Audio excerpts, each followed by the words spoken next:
very warm welcome from me on behalf of Microsoft to Microsoft premises here. It's great to see you. Welcome to this book talk, and we're looking forward to hearing from Jeremy Kahn about his new book, Mastering AI.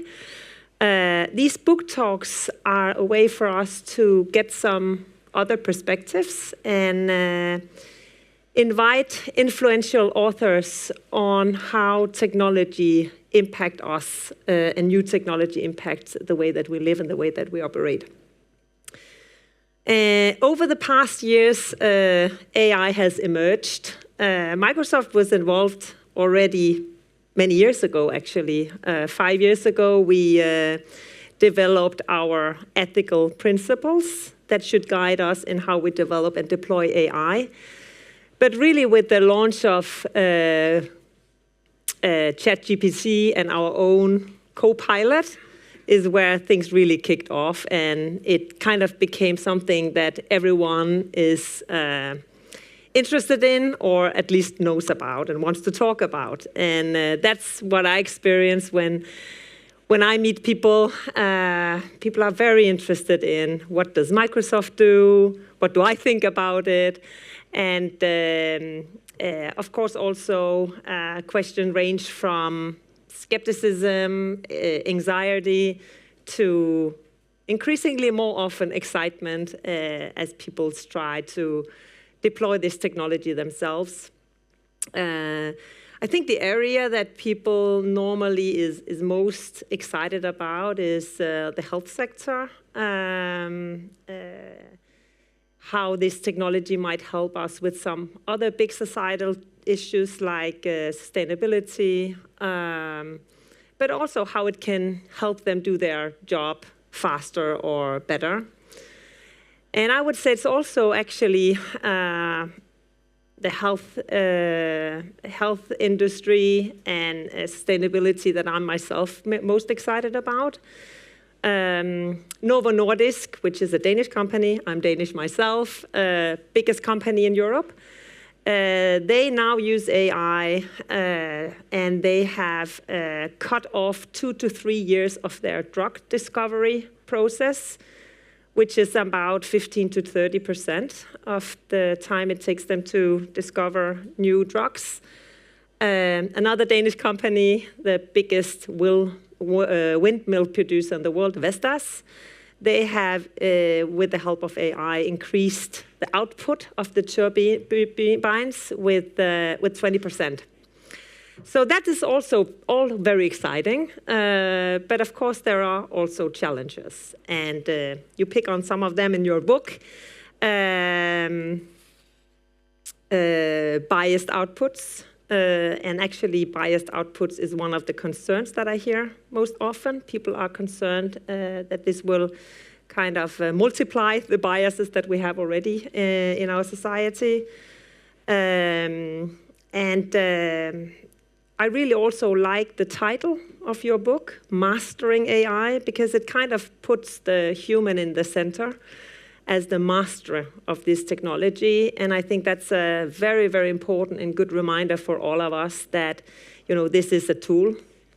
It's a tool that needs to be under human supervision. I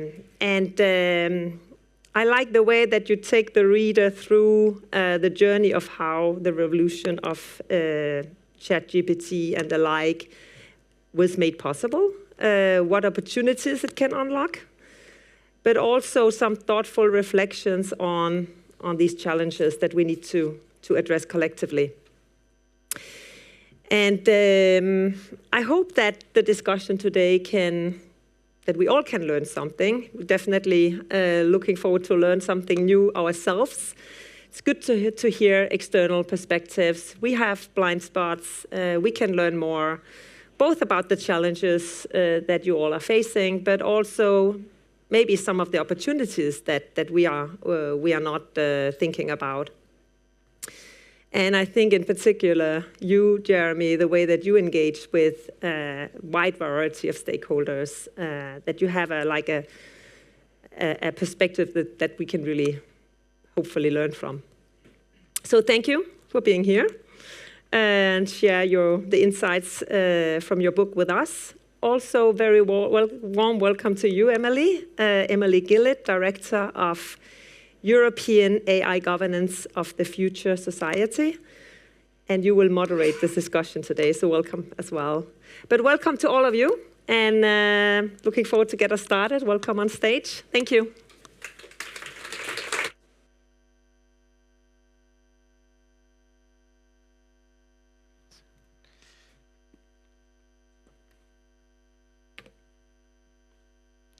Well, thank you very much indeed, Nana Louise, and thank you very much to Microsoft for welcoming us here this evening. I'm going to take a few moments just to introduce Jeremy. Jeremy is an award-winning journalist covering artificial intelligence and other emerging technologies. He is the AI editor of Fortune magazine and writes Fortune's weekly Eye on AI newsletter, tricky to say. He also co-chairs Fortune's Brainstorm AI technology conferences. Previously, Jeremy wrote about technology, including AI, for Bloomberg for 8 years, as the technology reporter and a senior writer for Bloomberg Markets magazine. Jeremy's writing has also appeared in The New York Times, Newsweek, The Atlantic, Smithsonian Magazine, The Boston Globe, The New Republic, and Slate. He is a former managing director of The New Republic. Jeremy is based in England now, not far from me, in fact, but he has reported from locations across the globe, including India, the Ivory Coast, Iraq, and Venezuela. But most importantly for this evening's purposes, Jeremy is, of course, the author of Mastering AI, a survival guide to our superpowered future. Thank you very much for being here, Jeremy. I'm looking forward to having a discussion with you. Thank you, Emily, and thank you for that lovely introduction, and thank you to Microsoft and Anna Louise for your lovely introduction, and thank you all for being here and listening. So we thought we might just quickly do an audience vote. I would like you to raise your hand if you agree with this statement. AI can be mastered. So if you agree that AI can be mastered, raise your hand now. And I'm just going to look across and see. It's a pretty good number. That's quite encouraging. Yes. Okay, good. Well, that sets the scene, I suppose, for this evening's questions. A question that I think you've been asked before, but I think it's an important one to pose now. Why this book, and why now? Yeah. Well, maybe I'll start with why now first. Sure. Basically, when ChatGPT came out, as I'm sure you're all aware, there was just tremendous both sort of hype and excitement about AI technology. It was really the first time a lot of, I think, the general public was talking about AI, even though AI technology had been developing, AI as sort of as an idea had been around for decades. Even the very kind of technologies that underpin ChatGPT, if you talk about neural networks, they'd been developing for a long time. They'd made tremendous progress since 2013, and transformers, the very specific architecture underpinning ChatGPT, had been around since 2017. But this had not really penetrated the general public's consciousness until ChatGPT came out. And when ChatGPT came out, there was this tremendous excitement and a tremendous amount of fear. And it was really sort of the fear that I partially keyed off of. I had a lot of people who knew that I sort of had covered AI coming and asking me all these questions. Is it going to kill us all? Are we really all going to lose our jobs?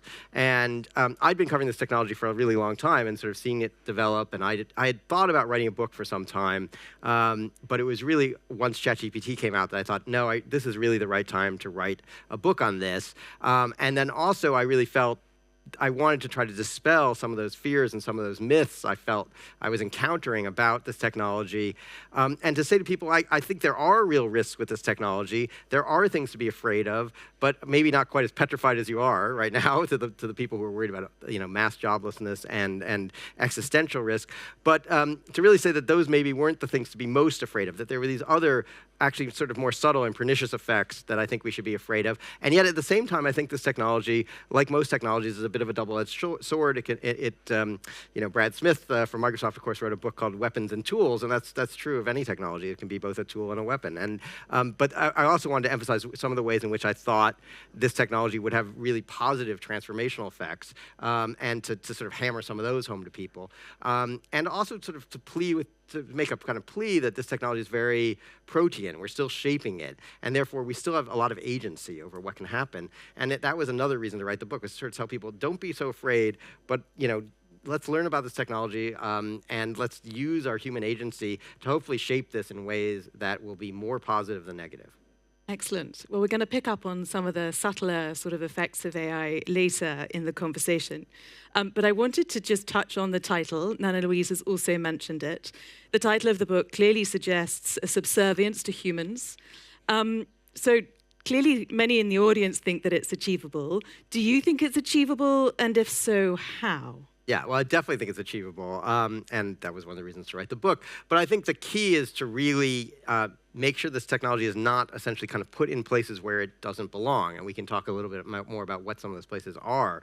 But I think there are certain areas of human endeavor that really require a human to always be at the center and making decisions and making ultimate judgments, even if the AI technology becomes very capable and can sort of equal performance on certain benchmarks of what a human can do. I still think there's places where we want the human making these decisions, not AI software. And those are largely around areas that really require human empathy and compassion, and particularly when humans are sort of making judgments and sitting in judgment towards other human beings. So those are some of the areas where I feel like if we can kind of get that right, and I also feel like if we can really think of the technology as an empowering device, as a tool that is a complement to human labor and not as a substitute for human labor and human thinking, but as a way to sort of empower and advance human intelligence, not as a substitute for human intelligence, that if we can just sort of frame it that way, I think we sidestep a lot of the risks that this technology entails, and we have a much better chance of kind of realizing, again, that the sort of net positive effect that I'm hoping we can achieve. But it's not a given that we're going to do that. There's a tremendous, as we're going to talk about further, there is a tremendous temptation to use this technology as a direct substitute for human intelligence and for human labor, and it's going to take some effort to try to overcome that. It's going to take some effort, I think, to create rules of the road and standards and principles around how this technology is deployed to avoid some of those outcomes. It will not happen just on its own. I think if we naively think it will, we're fooling ourselves, and there could be some very negative effects, because and we'll talk about this later, there is this real tendency among people to automatically think about this as a substitute for human labor, and I think and human thinking, and I think a lot of the risks of the technology really come from that. Thanks, Jeremy. So the key to mastering AI is to make sure that humans remain at the center of the decision-making process? I think the only way this technology really escapes human control, as it were, is if we let it, and if we're dumb enough to essentially put it places where it shouldn't be. And we can talk about what some of those are. But yeah, I think this is well within our power as a collectively to master. Okay, so we need to make some careful choices. Absolutely. Which choices should we be making? Well, again, I think there's certain places where we should just say this technology should not be used, and I would say that's certainly judicial decisions.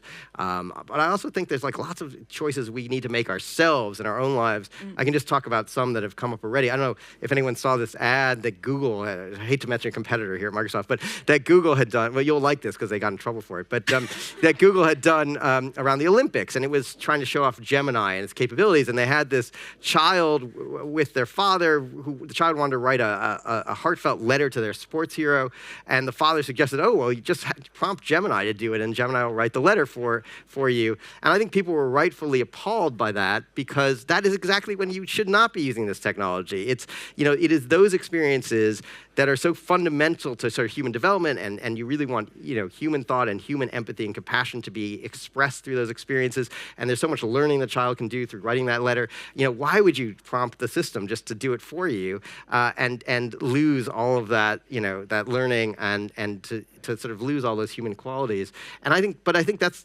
people are tempted to do this. I'm not a good writer. One of the prompts you can get from OpenAI right now is one of the preloaded prompts that are just sort of listed below on ChatGPT is write a message of comfort to a friend. Okay, because a lot of people struggle with this, right? A lot of people struggle. I don't know what to say. I want to say something to my friend who just experienced this loss, or they were divorced. I want to say something, but I don't know what to say. But so they're going to outsource this to the LLM to do for them, which is really easy and really tempting. And I can see why people would do that. And it's absolutely the wrong thing to do. I mean, those are the things that we want to keep as, and these are individual choices that we can all make in using this technology. Those are the things we should be doing, even though they are a struggle. It is the struggle that is really important. And what we should be doing, though, it's fine if you want to have it write a business letter or summarize some massive PDF that you have to get through for work. But, don't think very carefully about how you use the technology. And then companies, so this sort of works at every level. That's the individual. Companies need to think about, well, where in my business processes do I really want my workers, employees using Copilot technologies, using, and not just Microsoft Copilot, but any sort of Copilot technology. Where do I really want them using this? And what do I really want them thinking hard about doing themselves? Because I want, either there's learning involved or it really requires human output and compassion. I would say some of the same things, obviously, in judicial processes, writing employee performance reviews, which people hate. Again, I've heard managers say, I just give it to ChatGPT now to do. I just give it some bullet points and it composes them. No, don't do that. Again, that's where, it really requires, I think, and ought to require human empathy and human compassion to write a good performance review of another employee. Don't have AI do it. Yeah, so you say in your book that AI strikes at the core of what makes humans unique. And later in the book, you say that AI might be a digital brain, but not a digital mind. Yeah. I feel like this empathy idea, this compassion idea is sort of built into that observation, or those two observations. Yeah. How do we preserve this empathy, though? How do we continue to build our human empathy when we've got this temptation? I mean, you've just mentioned choices, but how do you activate that society? Yeah, I think you just have to be very deliberate about it, but also there's an educational piece here, both for adults and for children. But I think I think we should not be teaching children to use AI tools in that way, certainly. And I think we shouldn't be encouraging employees to use AI tools in that way. And but it ultimately comes down to a lot of human choices, like in the case of, whether you're writing a letter to a friend or having your kid write a letter to a sports hero, that's an individual choice, but people have agency to make those choices, and we shouldn't pretend that somehow we don't, or we all have to use this because it's the latest new thing. So I think that's part of it. And then I think we should actually ban the use of it in certain cases. So that will require some regulation. Yep. And I also think, and we can talk about this later, that there's certain business models around this technology that are dangerous and that we should discourage. And they tend to be models that are sort of what the sort of business models we've already seen with social media, where you have a product out in the market where the company that's developed is getting essentially paid based on engagement metrics and perhaps by advertising relationships that are not completely transparent. So that's, again, another place where I think we probably need some regulation, or at least need regulators to enforce existing rules to try to avoid some of those outcomes. So that's one way we can do it. It's going to take effort, though. I don't think it happens naturally, because I think people tend to be a bit lazy, and that this is a great tool for lazy folks. It's a great, just have it do it. I'll just prompt the thing, and boom, it's done. Yeah. Okay. So we've touched on some of the risks and perhaps the more negative sides, but I know that you seem broadly positive about the use of AI in education, and we've been sort of talking about social sort of, human interaction education up until now, but let's talk about more sort of scholastic education, academic education. What are the key reasons for your upbeat outlook about the use of AI in education, bearing in mind what we've just been discussing? Yeah, well, I think the idea of giving every student essentially a tutor that knows them personally and can kind of coach them along, but hopefully not help them cheat, and we can talk a little bit about that too, is tremendously powerful. The idea of putting a tutor in every child's pocket and allowing a system that can actually tailor a lesson individually to their learning style and where they're struggling, and also provide feedback to their teacher so the teacher can target their human intervention much more carefully, is tremendously powerful. But the key is, I think teachers are going to have to change how they teach, and the curriculum is going to have to change in order to make this work, and so the student doesn't just use the system to cheat. First of all, it would help to have, again, AI kind of copilot systems, and what I mean by a copilot, again, I'm not talking about Microsoft's product that's named that way, but I'm talking about any system that's essentially designed to help particularly knowledge workers, complete a particular professional task. And in the case of students, it would be a system that's specifically designed to act as a tutor to students. And there are already some out there. I talked to Sal Kahn for the book, and Khan Academy has developed this thing called Khanmigo that's specifically designed to do this. There are some others out there. Again, they're designed to kind of use Socratic method, so they do not give the student the answer, but they ask pointed questions that kind of lead the student down a path towards the answer. And also with Khanmigo, I know that you have to complete writing assignments actually in the system. Mm-hmm. You can't cut and paste in from something else. So again, it sort of pushes the student to actually do the writing, but the system can act as a writing coach and say, oh, you know, you're supposed to be working on a 5-paragraph structure, for instance, and you only seem to have 3 paragraphs. Like, maybe, you know, is there something you've forgotten? Or, you know, this sort of thing. So I think there's a lot of potential there. I also think we need to sort of institute these flipped classrooms where the idea is that the delivery of material, which would, you know, and knowledge, which would traditionally take place in the classroom, often through the form of a lecture, where students can do that now at home, maybe working with the AI copilot or by watching videos, but the classroom becomes the place where there's one-on-one intervention with the human teacher, but more importantly, class discussion with your other students, because you can learn so much more from each other, and groups and interaction, teamwork is so important to most professional skills. I think, you know, you can use the classroom for that. There's also many things you could do, I think, you know, to make sure students didn't cheat on a paper by asking them questions about the paper orally in class. And if they have no idea what they wrote, they probably didn't write it, you know. So it's, you know, I think that's, you know, ways that you can kind of crack down on cheating and yet still realize the great potential of the technology. That sounds like we're all going to be subjected to sort of PhD style Vivas. I do suggest that you use a sort of Viva-like process, but that you make it less confrontational, obviously, for younger students, and obviously less extensive, and that. Sure. Yeah. And what about the use of these education tools in lower income countries? I know in the book you refer to an observation made by Sam Altman that actually in low income countries there seems to be less of a concern about risks. Now, Mr. Altman may have been saying those things for his own reasons, but you know, what's your take on that? Yeah, no, I think he was legitimately reporting what he had heard from government leaders in those countries. And I have to say, when I've gone, and I recently actually was in Southeast Asia doing some reporting on AI, actually with Satya Nadella from Microsoft, but that was also the message. It was people in some of these lower-income countries, and particularly leaders in these countries, really want to sort of seize AI as a way to supercharge their economies, to try to kind of leapfrog ahead. They see this education piece as potentially really important. They see the ability of AI potentially to help smaller businesses, you know, reach a global market in ways that they couldn't before. It could be kind of a coach to small business people. It could help people who don't speak English or other languages access markets in those languages.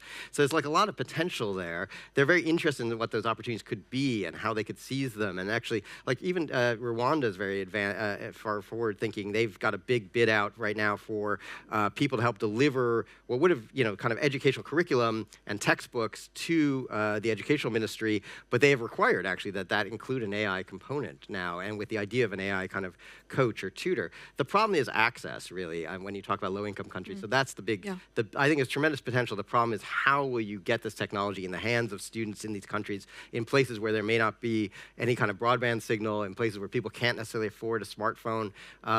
You know, how will you do this? So I think there's an access issue, and I think it's up to sort of donor groups and donor nations to potentially help fund some of that, because I think that's going to be the big issue, is realizing that potential, because I think there's an access problem. Yeah, okay.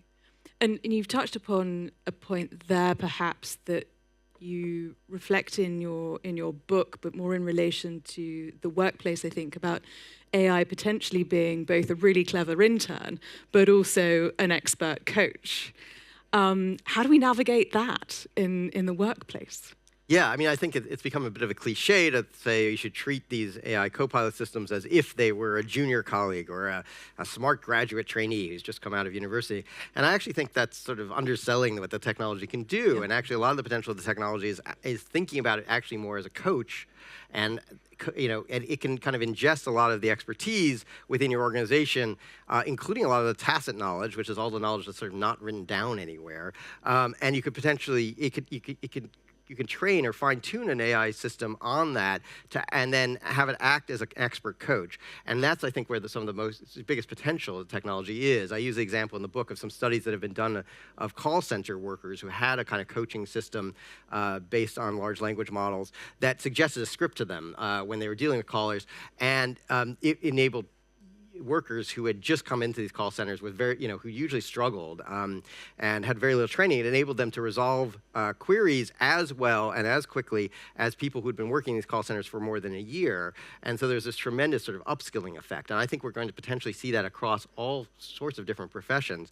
And that's one of the more interesting ways to think about using the technology. And it's also, I think, sometimes using it as an expert avoids some of the problems of de-skilling, the risk of de-skilling with the technology, the risk that it's going to kind of take over cognitive skills that we actually want to still retain.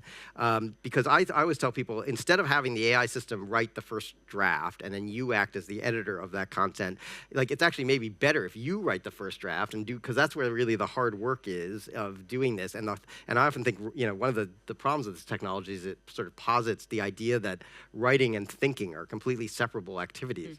And actually, at least I as a writer think they are absolutely not separable. It's actually through writing that we kind of perfect our ideas. And I think we saw some of these same problems earlier, actually, with, hate to pick on another Microsoft product, but with PowerPoint and the problems of people just reducing everything to bullet points, and then how it led to kind of muddy thinking. It's one of the reasons another big tech company, Amazon, for a long time banned the use of PowerPoint. It wasn't just because they didn't like Microsoft, it was because Jeff Bezos really thought it led to really muddy thinking when people didn't have to write long form.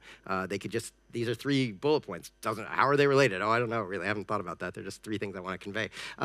And there's a lot of lost in that. So I think actually, you doing the first draft of something yourself, although it's time consuming, you actually do all the intellectual work, you avoid the risk of de-skilling, but then you can have the system critique what you've written, and it can kind of act as the expert coach and provide pointers of where it could be improved. And I think sometimes using the system in that way is actually more powerful than using it as a kind of a junior colleague.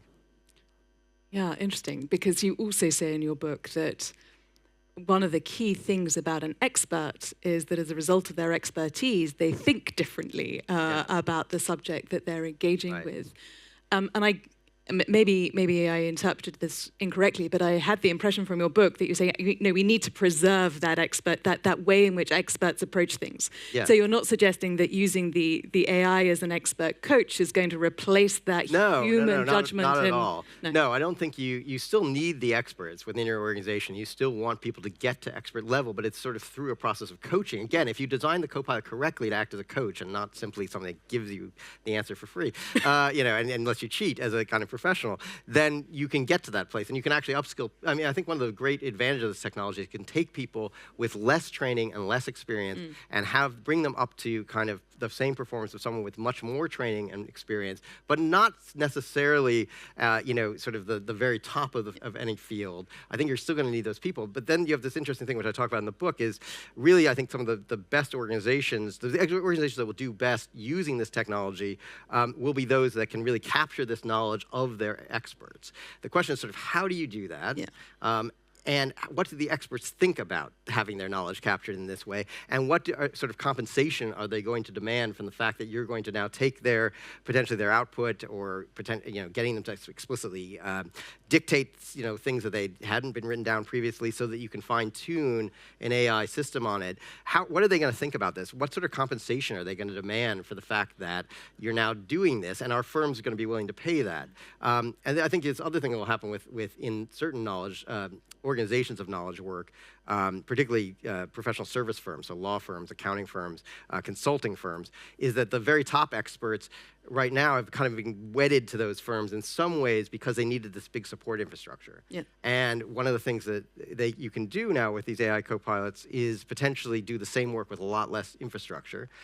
So it may be harder for those organizations to hold on to their top experts often those people have these very important business networks and relationships, and they're the rainmakers of the firm, but they may be able to sort of take those human connections with them, found a boutique, make a lot more money, and not need the masses of people that they needed before to do the same job. So I think that's going to be one of the ways this plays out. Yeah, okay. So there's actually some good news for those at the lower end of organizations at the moment, because they might be able to upskill more quickly, and also good news for the experts. As with many things, AI technology is bad for the average person.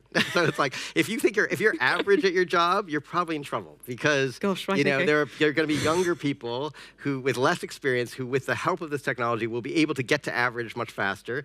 And but if you're the very top of your field, I think you can actually, there's no real threat from this technology at the moment.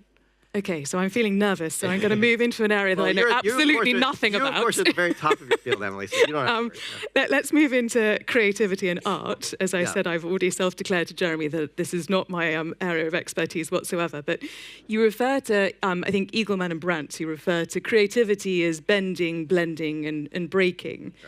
Right. And I think you sort of identify breaking as the area where AI won't excel, let's say, when it comes to creativity. And you also say that AI cannot make art.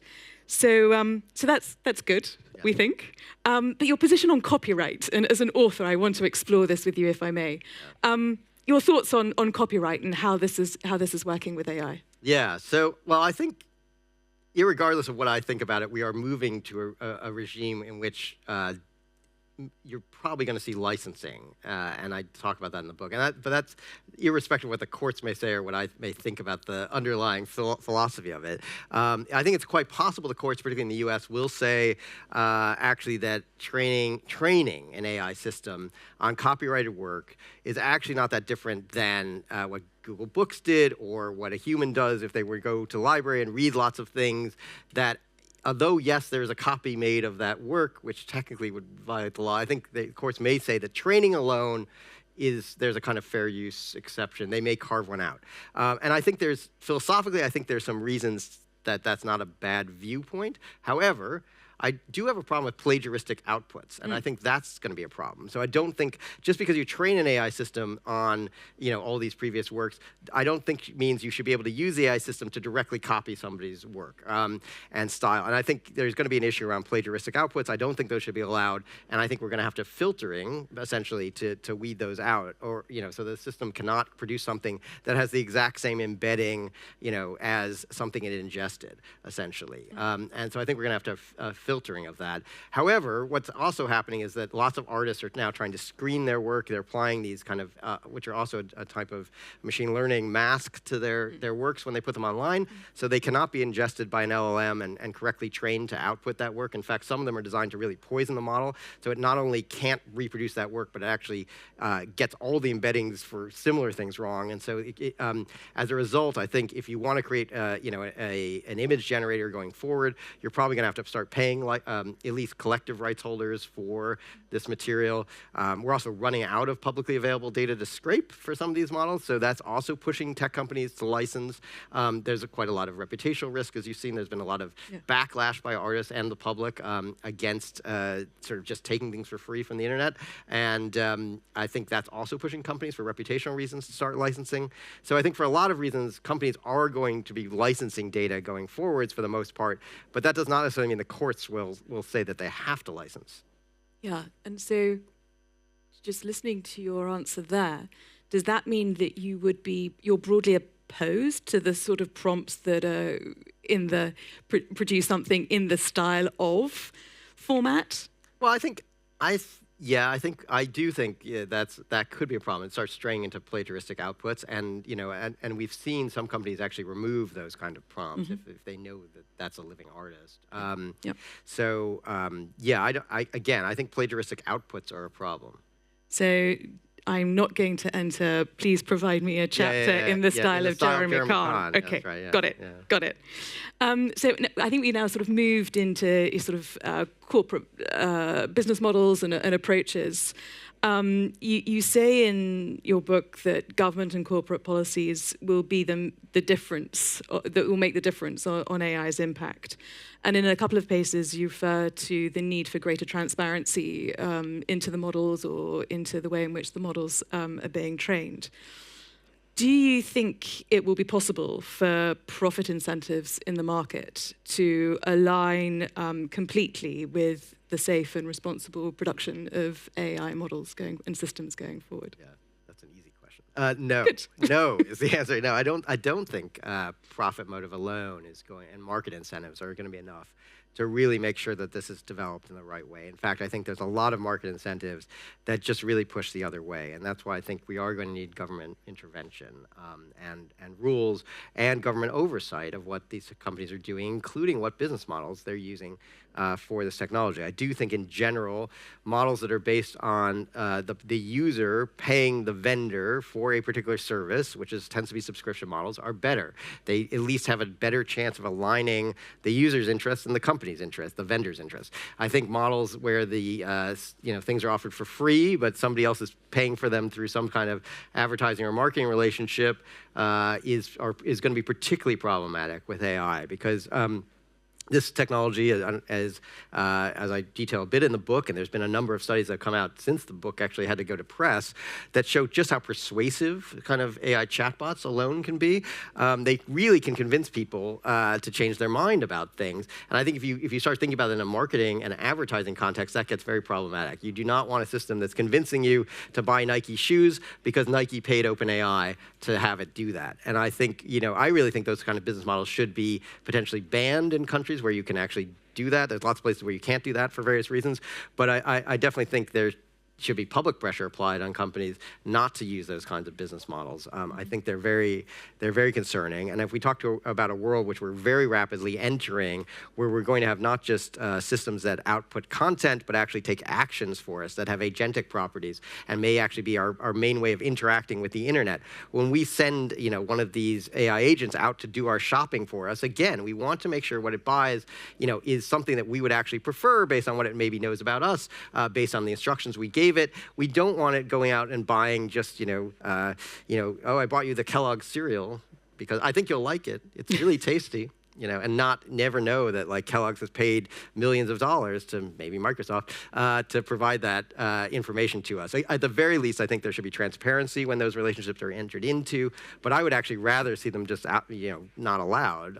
But at the very minimum, I'd want to see transparency.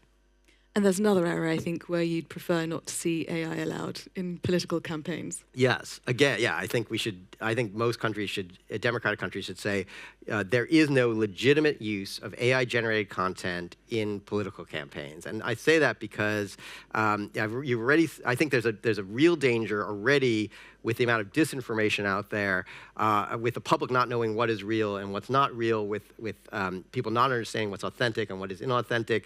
And I think it's problematic for politicians to see this as a tool that somehow is going to allow them to reach new audiences, potentially in languages which they do not speak, potentially showing them appearing in places they did not appear, interacting with various endorsers who may not have endorsed them. It's like, I just think there's this really slippery slope, and you're already on it. I mean, if you look at elections in India, a number of politicians in India have used this technology to portray themselves speaking fluently local languages that they do not speak. And they just say, well, it's what's the difference between this and having my comments translated when I wrote them out? And I think the difference is when you see someone speaking your language, the voter is going to make all kinds of assumptions that because language is interesting. When you hear someone speak your language, you make certain assumptions that they, again, this goes back to human empathy and how we interpret it, but they make certain assumptions about, oh, they understand a little bit about where I'm coming from. They understand, some of the concerns and needs of my community because they speak my language. And when that is not true at all. And I think allowing politicians to use this as what they would say is a legitimate tool,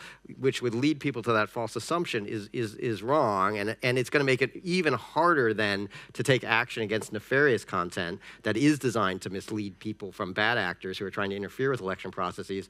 So I would just rather see democracy say no. There is no legitimate use of generative AI content in these political campaign contexts. I think it's okay. I'm not okay with advertisers paying a chatbot vendor to suggest a message to people, but if an if a vendor, if Nike or Kellogg's wants to make a TV ad and they want to use generative AI to produce some of the images, that's okay, that's fine. Everyone knows that's advertising. But I do have a problem with politicians using it. Okay. I've got at least 10 more questions to ask Jeremy. No, more seriously, I maybe have 2 more questions, but after that, I'm going to open to the floor. So please, we'll start thinking of your questions. The next question I wanted to put to you, Jeremy, is about agentic AI, really. You touched upon it a few moments ago.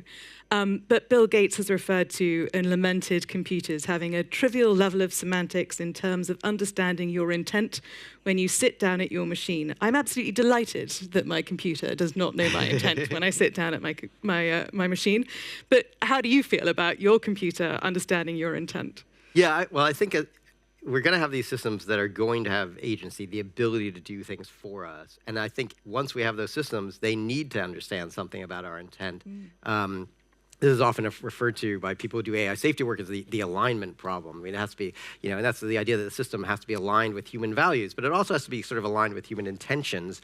And this is often talked about in this sort of very broad context, sort of how do we avoid existential risk.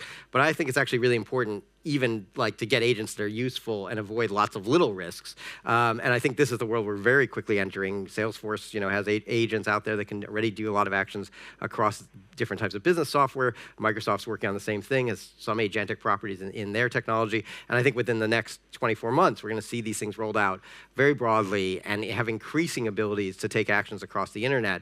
And I think that's a big problem, is how do you convey intention to these things so that they know what you really want them to do. And I do worry about how we're going to do this and when is the agent going to come back and ask for clarification from the user. Those are design choices, and that's why I think so much of this does come down to design choices. The vendors need to think very hard about at what point does the software go back to the user and say, is this what you intended before I carry out the action? And there's it's also why things like OpenAI's new O1 model, which seems to have better reasoning ability, including slightly better common sense reasoning ability, is important, because there's certain things that you wouldn't have to to use the example I said you shouldn't use, but like a junior colleague, if you sent them to go do something, you would just assume that there's certain things that they wouldn't do because no person would do that. They're not going to go out and run someone down in the street just because you told them to do it quickly. But there's certain common sense things, understandings that we all have about when someone tells you to do something. There's certain things you shouldn't do, and it's not clear these systems would have that, unless we really design them very carefully. And so people who talk about existential risk, they often use this thing called the paperclip scenario, which you may have heard of.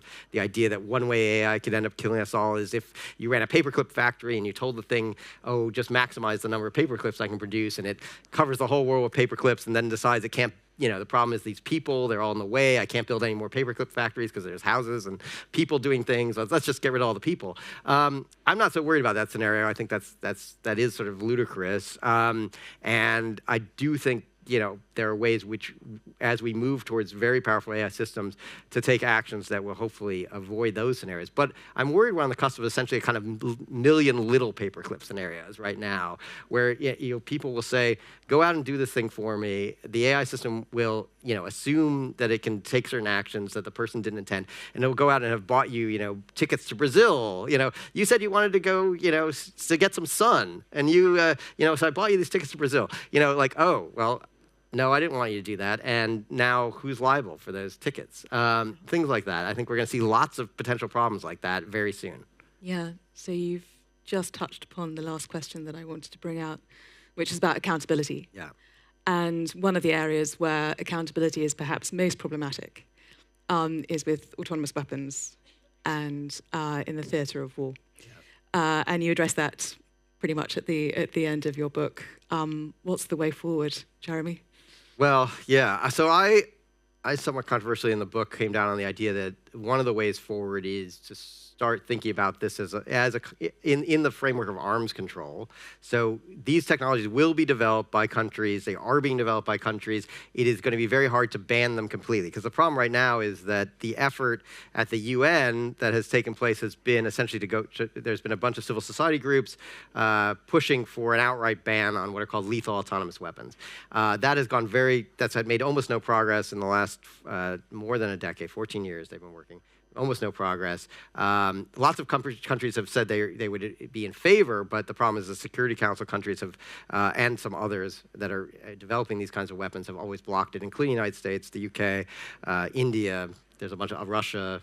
China's actually taken an interesting position, which is they've basically said they would be in favor of a ban if one ever came about. It's a very clever position because they sort of know that one won't ever get there, so it lets them have their cake and eat it too. But I think we need to kind of get away from that and actually try to get the great powers essentially on board with some kind of sensible arms control and limits on what you can do with these kinds of weapons and how they're being designed, maybe some standards on how they're designed so that they actually pose less of a risk to civilians. But I think that could be done through sort of an arms control construct, and that's been very different than the way this has been pursued so far at the UN. So that's one idea. And the other thing I talk about is there's a kind of fringe group within the US military that's actually kind of close to the US Air Force that thinks it would be a great idea to give AI systems launch authority over US nuclear weapons. And they think this because of actually a bunch of developments of other technology, in particular hypersonic missiles by Russia and China, which the US has not yet figured out how to match. And it's apparently reduced the warning time a president might have of an incoming launch from what was already a fairly short 30 minutes to potentially just 6 minutes. And 6 minutes, people are like, well, there's not enough time to even wake the president and brief him. There's not enough time to get him out of the bathroom. So how do we respond? And one of my idea was, well, we'll get the president to pre-authorize a bunch of different response scenarios, and then we'll feed sensor data to the AI system, and it will get to decide which of these possible responses it would take based on the sensor data it's gotten about what the attack is like. And this is a horrible idea. And if you want to get to Armageddon with AI very quickly, this is how to do it. Because every time, it's actually the sensor data that's the problem. Every time we come very close to nuclear Armageddon during the Cold War is because of faulty sensor data. And it's always been people who stepped in to say, this doesn't look right to me, or the geopolitical situation is not such that I think they would launch this attack. Therefore, I don't think this sensor data is real, and we're going to hold back, and we're not going to inform the president, and we're not going to retaliate. And they've saved the world, those people. But I think the problem with an AI system is it wouldn't necessarily, depending on, again, how it's designed, wouldn't have that context. And, you'd really have to be concerned. Thank you, Jeremy. So context, choices, empathy, judgment, all of the ideas, or at least some of the ideas that have come out of the discussion. I could monopolize Jeremy's time all evening, but I'm not going to. So could we throw questions open to the floor? I don't know if there's a roving mic. I think there is. Sorry, the lights are quite bright, so I can't quite see. Yeah, lovely. Ladies first.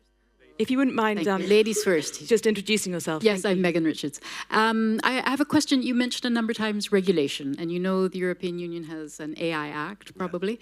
I think it's one of the few jurisdictions that does. Yes.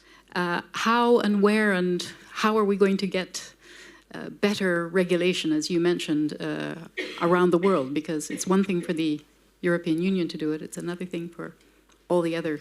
Yeah, and it would of course help if there were. Can I add my question to Megan? Because it kind of, with your permission. Sure. My name is Paul Adamson, and Megan almost stole my question because we're telepathic.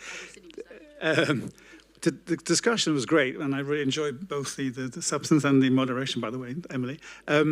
This discussion is particularly timely because a few hours ago, as you know better than I do, the governor of California vetoed an AI safety bill, right? And following on from Megan's question, this town, the European Union, loves to be the regulatory center of the world, which is Megan's hinting at. And there's been some maybe premature talk about the extent to which the EU and US needs to, not just nice to have, but actually essentially has to cooperate more on the regulation of AI, whatever shape or form that ultimately takes. How confident are you that kind of transatlantic cooperation can take place? Yeah, those are both very good questions. So, because I was going to say, I think it would help if there were some harmonization of these rules, not just, one of the problems with the California bill, to be honest, although I think I thought that was a good bill. I thought it was a very sensible first step. But the problem with it was, you had a state regulating, and it happens to be California where a lot of these companies are based. But I do not think it makes particularly a lot of sense to have potentially 50 different, state AI rules. So that is, although that California bill was not a bad one, I think it was sort of a bad precedent for a state to be sort of setting the groundwork for this. And it was because there were other states would follow suit. I think it would get very messy very quickly.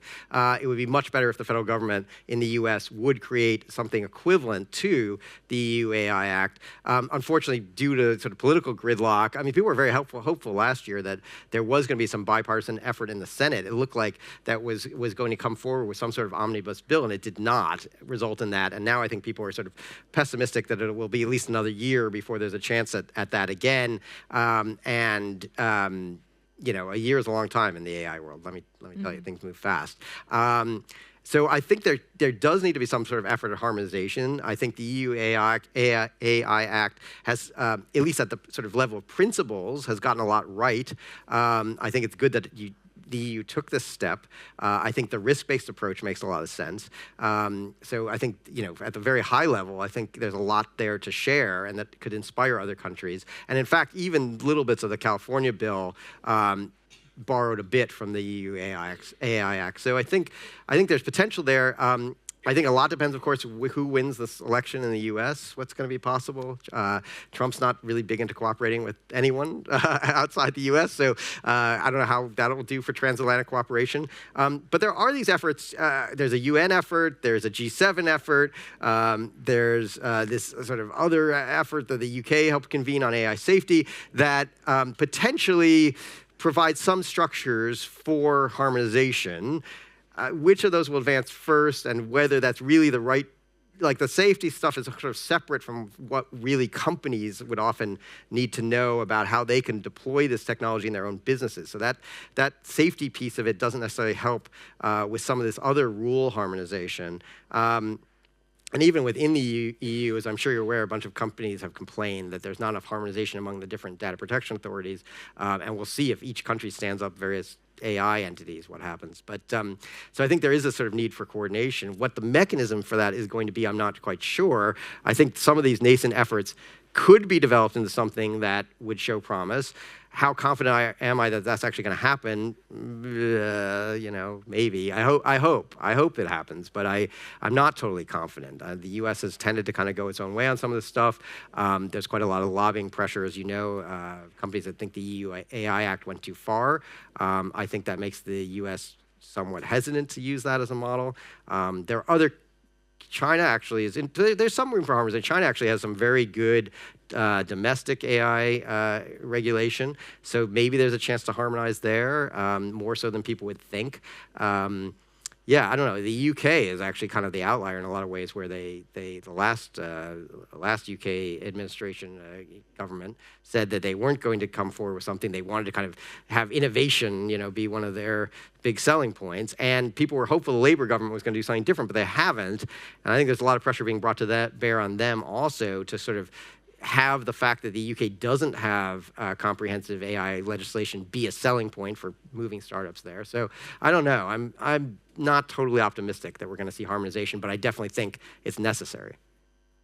Thanks, Jeremy. Are there any other questions? I think I saw some other hands go up. Yes. Christian Kenovitz, the European Commission. So thank you very much, Jeremy. Fascinating talk. You mentioned the US election. So for me, this is the imminent threat now. So we have seen everywhere on the social media all these memes. You know, we have Kamala and Donald having a baby, you know, all the videos. They're eating their cats, eating the dogs, you know, all these videos that are circulating. Kamala pictured as a communist. So we also have this accelerated amplification of social media moguls.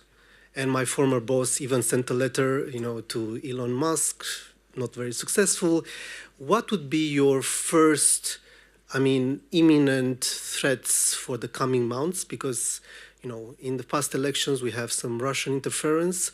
Now we have AI interference. So how can we assure that and the U.S. elections Russian AI interference, which exactly is the combination. We are preserving the U.S. elections, because for the European elections, we're afraid that something similar will happen. This never occurred.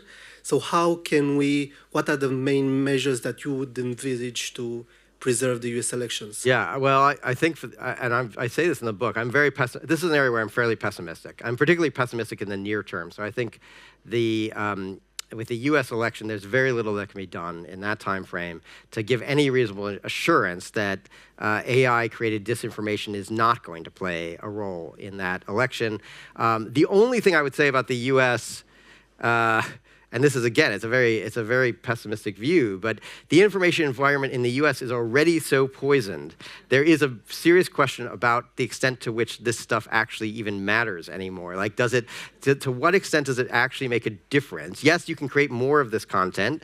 You can look more believable, but do people actually even believe anything they see on social media anymore, period, full stop? And is the country already so polarized that you're not really having much effect that would change voting outcomes? I don't know. I think I talked to some people when I was doing research on the book who definitely had this view that actually the impact is less than you think because the polarization is already so bad to begin with. That's a bad saving grace to have, by the way. But that is what some people told me. I think longer term, there are certain things we need to do. So I think, yes, we should ban the use of it as a kind of legitimate tool in political campaigns. As I said, that would help. I think we should have regulation that mandates watermarking built into models. Yes, that's not a perfect solution. Yes, bad actors will find models that either don't have watermarking. If you're Russia, you have lots of resources to train your own model without any watermarking. A lot of the watermarking standards, including CTPA, which is the main one that the industry seems to be getting behind, unfortunately not terribly robust standards. It's possible to manipulate that metadata. So it's not a perfect solution, but it would create some friction that makes it harder.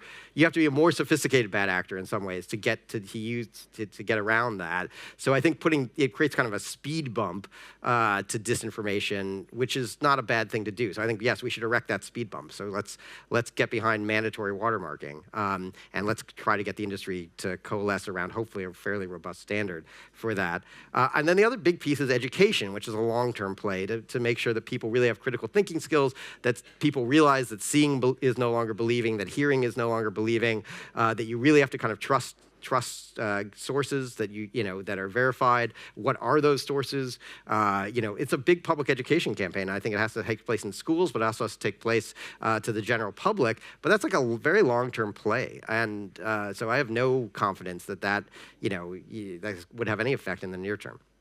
Yeah. So some people, they are hiding behind the freedom of speech. Yeah. Right. So what would you envisage in this situation? Because the freedom of speech has to prevail, in the U.S., you have the social media companies sort of hiding behind Section 230 also, which one of the things I say in the book is I really think Section 230 should be reformed. And there have been some efforts in Congress to try to do this. Again, they haven't really gone very far yet, but it would definitely help if you had the social media companies actually held accountable as broadcasters as opposed to treated as telecom networks that are just dumb pipes. That would make a big difference, because then they would have this huge financial and regulatory incentive to actually police content on their own systems. That would make a difference. So I would love to see Section 230 reform, if not repeal. But again, how realistic is that to happen anytime? And it's certainly not going to happen before the election. Freedom of speech is, look, I think it's important, but there need to be limits, and there are limits if you talk about other broadcast media throughout the world. You cannot just say anything that's untruthful in a broadcast forum, and I think it would be sensible to apply some of the same standards. Thanks, Jeremy. Was there one final question? Yes, there is a. Lovely, thank you. It's a big responsibility to pose the last question. But no, I haven't read the book. I will read the book. But obviously, you've done a lot of research, so you kind of see what's in the pipelines from all these companies, big companies that are working with AI or AI-assisted technology. So could you tell us, within this decade, by the end of this decade, what breakthrough technology to AI is linked or that is coming, that we can prepare ourselves mentally at least? Yeah. Well, so this is there's this big question about, are we going to get AGI and under what timelines? And I think the decade is a tough one to call because it's a lot of time in this field, and things do move fast. I'm fairly confident we will not have AGI within 5 years. I don't see particularly a lot of it depends on definitions. So if you think AGI is a system that should have the learning efficiency of a person, so that it would not need to be trained on as much data for such lengths of time, using so much computation and so much energy, then I think we will not see that kind of AGI achieved within the next 5 years. A decade's a longer period, so I'm less certain. But and this is something I talk about in the book, so he's like, it's trying to, does the process matter or only the output? So if the process matters, I think we won't see AGI in the next 5 years. If you're only talking about outputs that on benchmarks match human performance, it's quite possible that we will see a system that is, across the board as performative as the average person within the next 5 years. I do think that's possible. That we're pretty close now, and I don't think it's too many leaps. If you look at what the OpenAI has done with O1, and if you sort of project that forward, again, I think it depends on the benchmark. Do we have the right benchmarks for this? And does that mean the system won't still hallucinate occasionally? The question is, like, what are the failure modes? And this is something I also talk about in the book. Like, the system may be very performative and on a lot of benchmarks be more performative than humans are, and yet fail in ways that a human would never fail. And the question is that AGI? So, like, does that count? And there are certain critics out there, Gary Marcus is one, who are like, no, that doesn't count. Like, if the system can do, PhD level physics, math, chemistry, English, whatever, but, it can't, fails at some simple problem, it's not AGI. And, I think that's the debate. I think it's actually, to me, it's about learning efficiency. I actually think the learning efficiency piece is really important, and that when we talk about, obtaining human-level intelligence, what we want is a system that can learn as efficiently as people learn. And I don't think we're that close to that system at the moment. And then I think if you talk about superintelligence, those theories are usually based on some sort of intelligence explosion.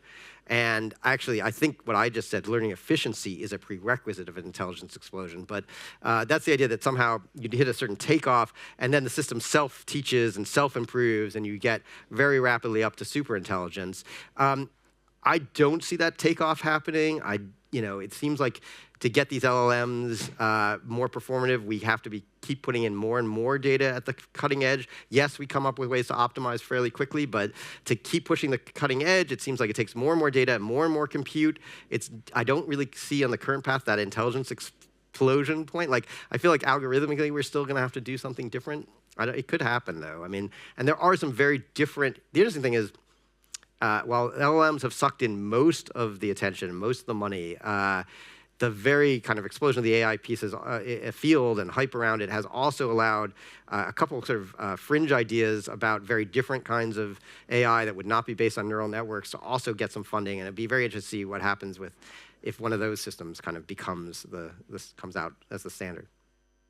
Thank you, Jeremy. We are at time, as I understand it. So if you've got any more questions for Jeremy, I invite you to stay behind for the networking event, at which we shall display empathy and compassion and efficiency in our learning. Thank you, but let's all join Jeremy in thanking him join me in thanking Jeremy very much for being here. Thank you, Jeremy. Oh, thank you, Emily. Thank you so much. Good to chat to you. Thank you so much. It's lovely.